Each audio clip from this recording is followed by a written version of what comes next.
వివక్ష ప్రదర్శించడం కాదు, కక్షాపూరితంగా వ్యవహరించడంగా తెలంగాణ రాష్ట్ర ప్రజలు భావిస్తున్నారు. మా ప్రభుత్వం, మా మంత్రివర్గ సహచరులు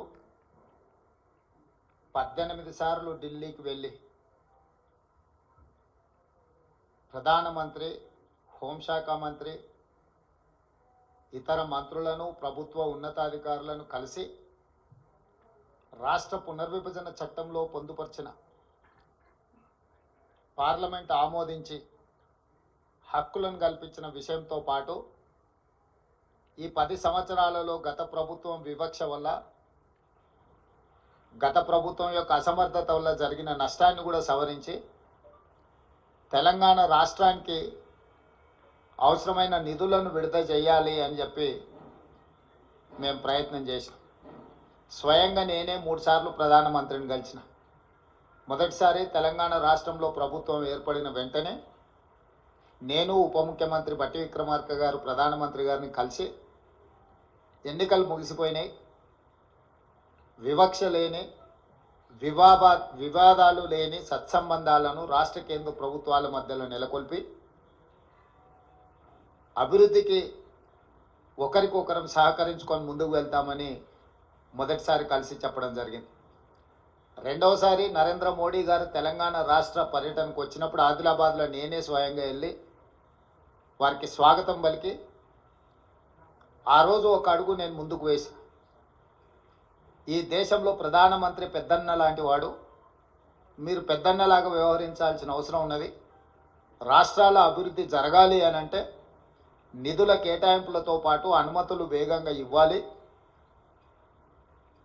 తెలంగాణ రాష్ట్ర ముఖ్యమంత్రిగా ప్రధానమంత్రిని పెద్దన్నగా మేము భావిస్తున్నాం. పెద్దన్న పాత్ర మీరు పోషించండి అని చెప్పి ఒక అడుగు ముందుకేసి చెప్పడం జరిగింది. ఆ తర్వాత జాతీయ ఎన్నికల తర్వాత నరేంద్ర మోడీ గారు 3వసారి ప్రధానమంత్రిగా బాధ్యత స్వీకరించిన తర్వాత ఇప్పటి బడ్జెట్లో తెలంగాణ రాష్ట్రానికి అవసరమైన నిధులను, అవసరమైన ప్రణాళికను పొందుపరిచి తద్వారా తెలంగాణ రాష్ట్రానికి సహకరించమని చెప్పి 3వసారి ఢిల్లీకి వెళ్ళి ప్రధానమంత్రి గారిని కలవడం జరిగింది.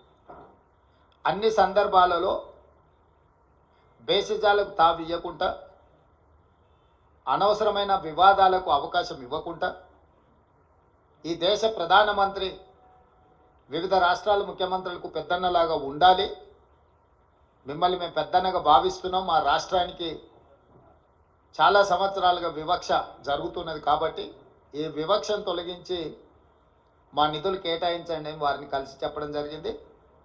కేంద్ర ప్రభుత్వంలో ఉన్న మంత్రులందరినీ కూడా కలిసి విజ్ఞప్తి చేయడం జరిగింది.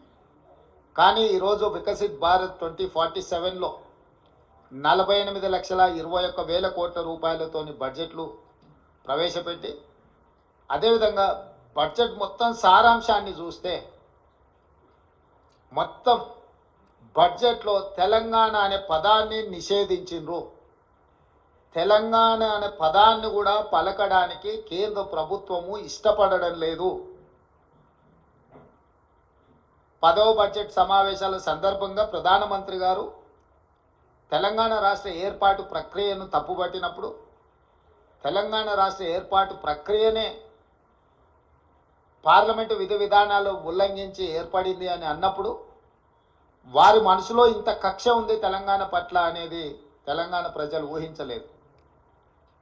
వారు మొదటి నుంచి ఎందుకో తెలంగాణ పట్ల వివక్ష కాదు, కక్ష చూపిస్తున్నట్టుగా అనిపిస్తుంది.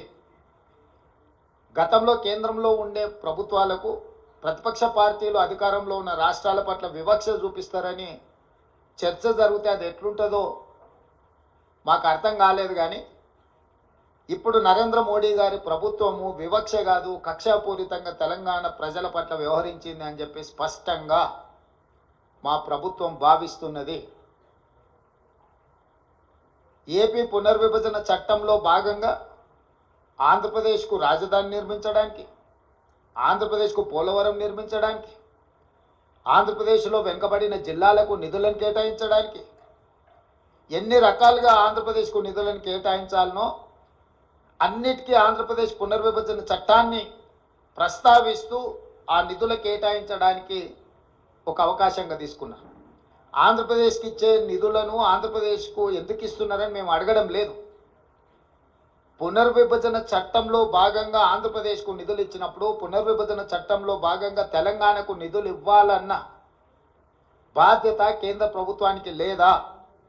అదే ఆంధ్రప్రదేశ్ పునర్విభజన చట్టంలో బయ్యారం ఉక్కు కర్మాగారం ఉంది, కాజీపేట రైల్వే కోచ్ ఫ్యాక్టరీ ఉంది, సాగునీటి ప్రాజెక్టులలో పాలమూరు రంగారెడ్డి ఎత్తిపోతలకు కేంద్ర ప్రభుత్వం పోలవరంకి ఏ విధంగా నిర్మాణానికి సహాయం అందిస్తున్నారో ఆ విధంగా నిధులను కేటాయించాలన్న ఆలోచన కానీ, అదేవిధంగా గిరిజన యూనివర్సిటీ 10 సంవత్సరాల తర్వాత ఇప్పుడు మొదలైన ములుగులో దాని నిధుల విషయంలో కానీ, అదేవిధంగా మేము